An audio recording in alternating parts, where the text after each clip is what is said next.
अच्छा सर, जो कल सुप्रीम कोर्ट में एक एडवोकेट ने सीजेआई के ऊपर जूता उछालने की कोशिश की है, तो उसके बारे में सबसे पहले कि ये घटना हुई, इस घटना के बारे में किस तरह की घटना है ये? अपने आप में ये जो घटना है एकदम सांप्रदायिक घटना थी।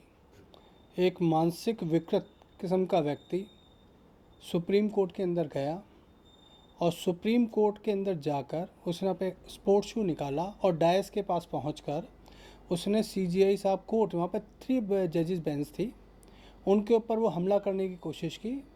अगर वहाँ पे सुरक्षा एजेंसी नहीं होती तो ये एक बहुत बड़ा हमला माना जाता और इसका कुछ भी नुकसान हो सकता था। लेकिन ऐसा ऐसी कैसे हिम्मत कर दी एक सांप्रदायिक व्यक्ति ने। और सांप्रदायिकता जो है उस घृणित व्यक्ति की तब बाहर निकल के आई जब पुलिस उसको उस कोर्ट रूम के बाहर ले जाने लगी।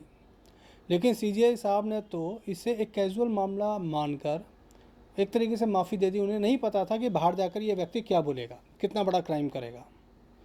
इसने अपनी असली जो मंशा थी वो जैसे ही सीजीआई रूम से उसको पकड़कर बाहर ले गए, वहाँ जाके उसने मंशा जाहिर की कि सनातनियों के खिलाफ जो है हिंदुस्तान नहीं सहेगा। हिंदुस्तान ये एकदम घृणित विचार जो उसने अंदर जो उसके अंदर जो बसा हुआ है, पता नहीं कब से बसा हुआ है। वो कहता है कि मैंने पीएचडी कर रखी है, ये कर रखी है, वकालत कर रखी है। तो ऐसा व्यक्ति तो पता नहीं कैसे ऐसे व्यक्ति को, धूर्त व्यक्ति को जो डिग्रियाँ मिल गई, उसने बिल्कुल भी पीएचडी कैसे करी उसने, ये भी समझ में नहीं आ रहा। उसकी तो सारी डिग्रियाँ चेक होनी चाहिए ऐसे व्यक्ति की। ऐसा नफरती आदमी जो है, ऐसे आदमी को थीसिस किसने अप्रूव कर दी? जो व्यक्ति जो है अभी तक एक कुंठा पाले बैठा हुआ है, पता नहीं कैसा कुंठा है या कैसे अपने आप को स्वर्ण मानसिकता का बताने की कोशिश कर रहा है। बाहर आते ही उसने कमरे से, सीजीआई साहब के रूम से, उसने अपना सांप्रदायिक जो सोच है, वो सोच उसके पीछे कौन है पता नहीं, उसने जाहिर करी, जो अपने आप में एक राजद्रोह का अपराध है। क्योंकि सीजीआई साहब ने अपने कमरे के अंदर उसको एक कैजुअल मान के उसको माफ़ कर दिया। हालांकि ये माफ़ी योग्य नहीं है मेरे हिसाब से तो, क्योंकि बाकी 2 जजेस जो बैठे हुए थे, जो जज साहब बैठे हुए थे, वो भी उस बेंच का पार्ट थे, वो भी उस हमले का पार्ट हो सकते थे। लेकिन जैसे ही वो व्यक्ति बाहर आया, उसने खुले तौर पर जो सनातनी वाला जो शब्द बोला, सांप्रदायिक, और अपने आप में एक उद्घोषणा सी करने की कोशिश की, ये कानून की नज़र में एकदम राजद्रोह है।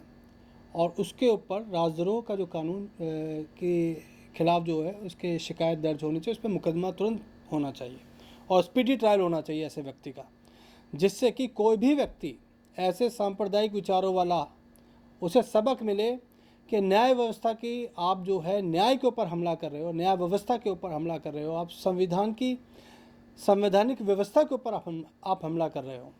ये बिल्कुल गलत हुआ है।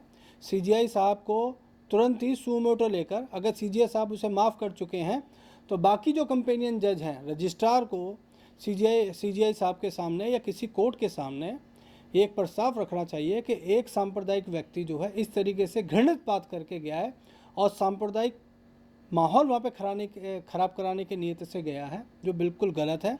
इस पे खिलाफ तुरंत मामला है, मुकदमा होना चाहिए। अच्छा सर, अभी पिछले दिनों ये देखा गया है कि जो कुछ ये संत महंत टाइप जो लोग हैं, मैं इनकी शिक्षा के बारे में तो नहीं कहूँगा, लेकिन ये देखने में आ रहा है कि राम भद्राचार्य हों, अनिरुद्धाचार्य हों या प्रेमानंद हों, ये समाज के ऊपर भद्दी भद्दी टिप्पणियाँ कर रही हैं, महिलाओं के ऊपर टिप्पणियाँ कर रहे हैं। और सबसे बड़ी बात तो ये कि जब अनिरुद्धाचार्य ने अभी इससे पहले ये कहा कि सीजेआई की नरसिंह भगवान को बुलाकर छाती फड़वा देनी चाहिए, अगर इसको छाती फड़वानी है तो ये बता दे। तो ऐसे लोगों के बारे में क्या आपका कहना है कि क्या ये जो सांप्रदायिक धार्मिक लोग हैं, ये जुडिशरी पर या प्रशासन पर हावी होने की कोशिश कर रहे हैं? ये तो मुझे लगता है कि एक टूल किट की तरह काम कर रहा है। और जिस जिस भी पाखंडी ने ऐसा कहा है कि छाती फटवा देंगे, तो हो सकता है ये व्यक्ति उसी से प्रभावित हुआ हो, वास्तव में कोई ऐसा अपराध करने के लिए आया हो। तो उस व्यक्ति को इसके साथ ज़रूर जोड़ना चाहिए कि क्या ये व्यक्ति उसके संपर्क में आया था या ऐसे संपर्कों में रहा है जहाँ पर ऐसी विचारधाराओं के ऊपर आपस में बातचीत हो रही है और उकसावा दे रहे हैं। ऐसे इस तरह के जो पाखंडी साधु हैं, जो बैठ के ऐसे इस तरीके से महिलाओं के खिलाफ बोल रहे हैं, लोगों के खिलाफ बोल रहे हैं, सीजीआई साहब के खिलाफ बोल रहे हैं, इनके खिलाफ मुझे तो हैरान हूँ कि भी गृह मंत्रालय ने अभी तक कुछ कार्रवाई क्यों नहीं की। अगर ऐसे ही जूता गृह मंत्रालय के प्रमुख के ऊपर पड़ता, राष्ट्रपति महोदय के ऊपर पड़ता, या किस चुनाव आयुक्त के ऊपर पड़ता, जिसने अभी जो है 2 दिन पहले कल जो प्रेस कॉन्फ्रेंस करी थी बिहार इलेक्शन के बारे में, तो तुरंत ही इसमें राजद्रोह का मुकदमा दर्ज हो जाता और इसके ऐसे व्यक्ति की पिछली 5-6 पीढ़ियों के बारे में सब कुछ खोजबीन कर ली जाती कि कहाँ कैसे किस टूल किट से काम कर रहा है। लेकिन मुझे हैरानी है कि केंद्र सरकार ने अभी तक किसी भी तरीके से इस पर कोई भी कार्रवाई नहीं की है, उसके खिलाफ आपराधिक मुकदमा दर्ज नहीं किया है, अपनी मंशा बिल्कुल भी जग जाहिर नहीं की है, ना ही प्रेस कॉन्फ्रेंस की है इस बारे में। बड़ी हैरानी की बात है। तो कई बार तो ऐसा लगता है कि शायद यही करवा रहे हों, ये टूल किट का पार्ट है, ये ऐसे टूल किट काम कर रहा है जो देश विरोधी एक माहौल बनाने की कोशिश कर रहा है, जो बिल्कुल गलत है। ऐसे व्यक्तियों के खिलाफ समाज के समझदार बुद्धिजीवी लोगों को इकट्ठा होना होगा और इनके खिलाफ जो राष्ट्रपति महोदय को एक परिपत्र भी देना होगा, जिससे कि इस तरह के षड्यंत्र करने वाले लोग जो हैं, जो संविधान पे हमला करना चाहते हैं, भाईचारे पे हमला करना चाहते हैं, सांप्रदायिक माहौल को बिगाड़ना चाहते हैं, उनके खिलाफ कानूनी कार्रवाई होनी चाहिए। तो इस आपने अभी बताया कि यहाँ पर सुप्रीम कोर्ट में सीजेआई गवई के साथ में एक घटना हुई और एक घटना उनके रूम से बाहर आते के साथ ही हुई, तो यानी इसका मतलब ये हुआ कि वहाँ पर ये 2 घटना हुई और दोनों घटना टेक्निकली अलग अलग हैं। बिल्कुल सही बात है, ये 2 घटनाएं हैं। एक घटना सुप्रीम कोर्ट नंबर 1 के अंदर हुआ, जहाँ पे सीजे साहब बैठते हैं।